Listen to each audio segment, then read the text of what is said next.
La base de esto está el año 2007-2008, cuando el presidente de ese entonces, si quieres no lo nombramos, señalaba que Estados Unidos es un castigo y luego a empujones sacó a los representantes del Banco Mundial y dijo, nosotros debemos anclar la economía al gigante asiático, en este caso a China.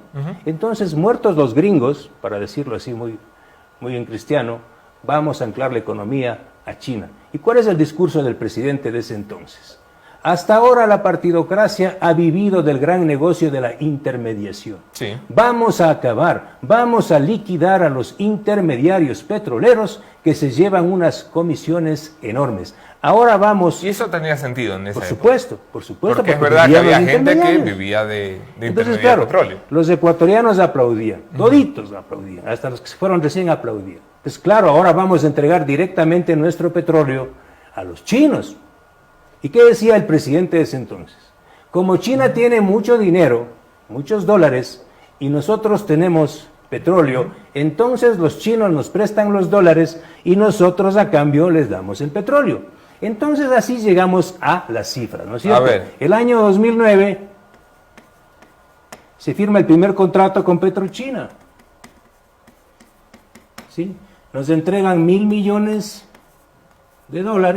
y a cambio les entregamos 70 millones de barriles de petróleo, ¿verdad? Barriles. Es decir, para pagar los $1.000 millones tenga 70 millones de barriles de petróleo. Tenga 70 millones de barriles de petróleo. Si el precio del petróleo estaba a $100 en esa fecha, tú necesitabas solo 10 millones de barriles. Sí.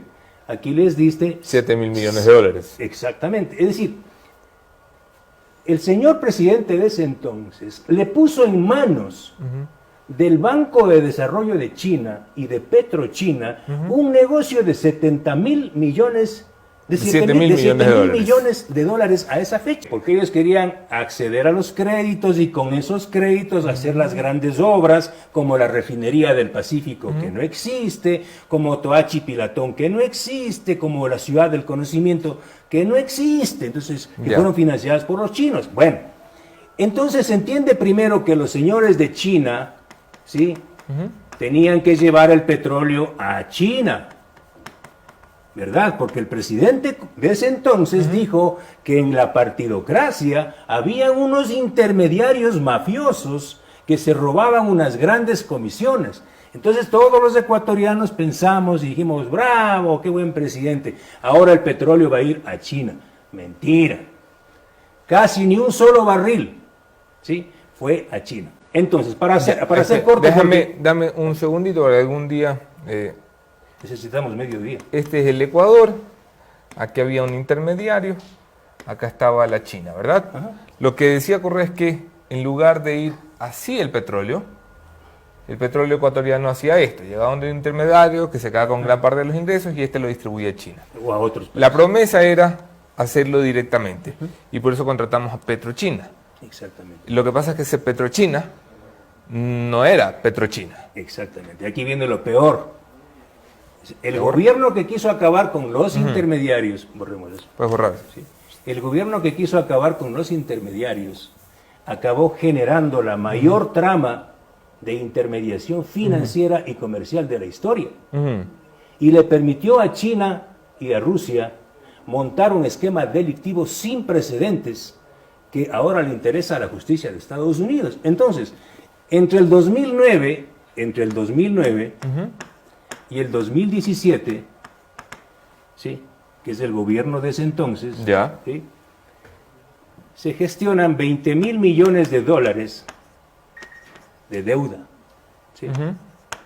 A cambio de pagados con 1.365 millones de barriles de petróleo, ¿sí? Entonces tú multiplicas 1.365 millones de barriles de petróleo por $50. Sí. El promedio fue la mitad. Es decir, el gobierno de ese entonces puso en manos de la banca china 50.000, 60.000 millones de dólares. Sí.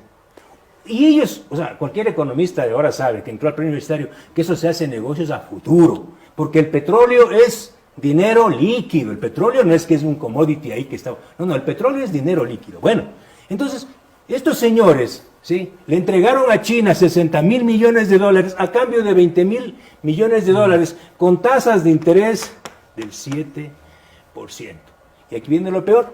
¿Qué hicieron los de China?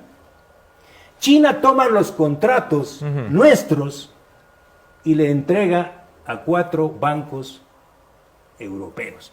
A un cartel de bancos europeos liderados por Natixis, ING y el Banco Sociedad General de Crédito de París. Estos bancos revenden y renegocian nuestro petróleo a través de ¿qué? De la compañía Gunvor.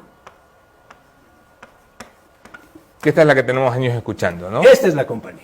Gunvor, según el expresidente Barack Obama, en 2014, el Departamento del Tesoro, Gunvor es una empresa vinculada a Putin. Claro. ¿Qué dijo de Putin? Él dice que... ¿Qué dijo de Putin, no? Gennady Timchenko, el representante a esa fecha de Gunvor, sí, es un testaferro de Putin. Testaferro de Putin. Entonces, que Putin lo tiene para todo, para energía, para minas, para los televisión. bancos intermediarios europeos, ¿sí?, revendieron nuestro petróleo a través de Gunvor. ¿A quiénes? A Perú. O sea, el gobierno de ese entonces contrató a los chinos para que los chinos contraten con los europeos y con los rusos para venderles a nuestros vecinos de Perú nuestro petróleo. Y aquí viene la trama. Gunvor tiene un representante que se llama Raymond Kohout. Este señor es el socio de Enrique Cadena. ¿Y Enrique Cadena es? Es el gran lobista ecuatoriano vinculado al correísmo. Yo facilito este nombre, que está en ese libro. Yo facilito este nombre a la justicia de Estados Unidos del año 2012. En de decir que soy agente de la CIA. La Fiscalía de Manhattan empieza a seguir a Raymond Kohout, ¿sí?, y descubre esto. El señor Kohout es detenido en los Estados Unidos ahora. Por Kohout lo detuvieron. Por Kohout. Y le dice a la justicia de Nueva York que pagó 70 millones de dólares en sobornos. ¿Cómo? ¿Sí? ¿A qué? A funcionarios de Petroecuador del gobierno de ese entonces. 70 millones de dólares en sobornos. 70 millones de dólares en sobornos. ¿A quiénes? A Nilsen Arias Sandoval. Este no está preso, ¿no? Le llaman el gordo. Claro. ¿Sí? Como Vivanco, más o menos. Y ahora está como Vivanco. Entre otros. Es decir, Gunvor sobornó a los funcionarios del gobierno de ese entonces para acceder a fórmulas en los contratos beneficiosas para ellos. Y perjudiciales para el Ecuador. Por supuesto. ¿Cuáles eran esas fórmulas? Que si el precio del petróleo este mes está en $60, a ellos les entreguen menos 4. ¿Sí? Es decir, a 56. Según el informe de Petroecuador, que nos acaba de llegar a la comisión, por eso hemos confirmado todo, la pérdida para el país promedio durante 12 años es de $3,69 por barril de petróleo. Por barril de petróleo. Qué barbaridad. Que multiplicado por 1.365 millones de barriles te da la cifra de 5.000 millones de dólares de pérdida para el Estado ecuatoriano. Es como un cheque, ¿no? Este cheque es un cheque por un barril por 360.000 barriles de petróleo. ¿Sí? Lo firma Petroecuador, esta es mi firma. ¿Dirigido a quién? ¿Dirigido a quién? Esto es lo importante. A Petrochina, ¿verdad? Y Petrochina se voltea. Entonces, en el endoso de este cheque, que se llama un Bill of Lading, un conocimiento de embarque, en español, en inglés, en el endoso, Petrochina le endosa, y dice aquí, endosado a Natixis. ¿Y qué hace Natixis aquí? Natixis es un banco francés. ¿Por qué los chinos endosaron ese cargamento de petróleo a Natixis? Porque son ellos los que pusieron la plata. Es decir, los chinos no pusieron un centavo. Este cartel hicieron de bancos intermediarios. Por supuesto. China los del negocio eran los bancos europeos. China prestó la banca china, ¿sí? Y las empresas chinas como una pantalla Como la tapadera. para hacer el mayor negociado de la historia petrolera de este país. Entonces, Natixis, ¿a quién endosa? A Gumbor. A Gumbor. Gumbor, ¿a quién endosa? A Perú. Qué bárbaro. ¿Sí? Será un sistema de triangulación y de intermediación terrible, pero esto que han hecho aquí no solo lo hicieron aquí, lo hicieron en África, en Asia, en Venezuela. Sí, el presidente Lazo tenía toda la información de esta trama. Y Lazo de esto entiende. Entiende claramente, por eso él dijo claramente que hay que romper las cadenas de la corrupción petrolera. ¿Y qué es lo que está en juego ahorita? Porque de los 1.365 millones de barriles, ya le hemos pagado 1.190 aproximadamente, y está un pendiente de 160 millones de barriles que aún tenemos que pagarle. Esto significa un platal ahorita. ¿Cuál es la propuesta? 160 millones de dólares ahorita. ¿Qué es lo que yo le dije al gobierno? Y lo digo al país.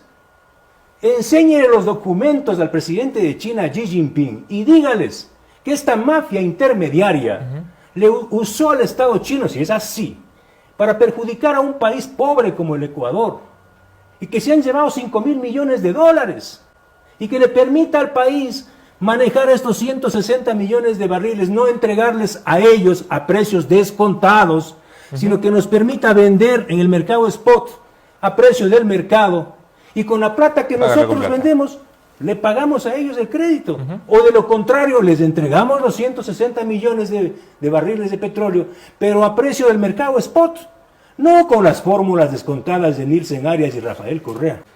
Pero en Ecuador, ¿quién se enriquece? Bueno, ¿Nielsen Arias? Uno de ellos, claro. Él tiene que haber entregado a muchos más. El estudio jurídico que representa a Gumbor, Taurus, en Ecuador, es Bustamante y Bustamante. Ah, mira tú. Que es el estudio jurídico que asesoró a Jorge Glass. Sí, todo esto lo manejó Jorge Glass, directamente. Y Rafael Correa, por supuesto. Y todo sabe Rafael Correa, porque Carlos Pareja Llanusseri le envía una carta en 2008, advirtiéndole de los negocios de Petrochina. Y yo le envío una carta a Rafael Correa. Pensaba que todavía tenía sentimientos. ¿Se enviaban cartitas ustedes? Pero claro, le envío una carta diciéndole: señor presidente, pongo en sus manos, y con un así, sí, de adjuntos, pongo en sus manos esta información que es posible que usted no lo sepa. Hoy voy a poner en Twitter la carta. ¿Sí?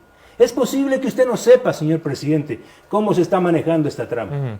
Ahora todo está confirmado. 12 años después se ha confirmado todo, gracias a la justicia americana y a la investigación que hemos desarrollado en este país. Entonces, en los próximos días, la Comisión de Fiscalización conocerá este informe que hemos trabajado, que confirma que los bancos europeos renegociaron y negociaron nuestros contratos, de ahí sacaron los dólares y vendieron el petróleo a precios inferiores.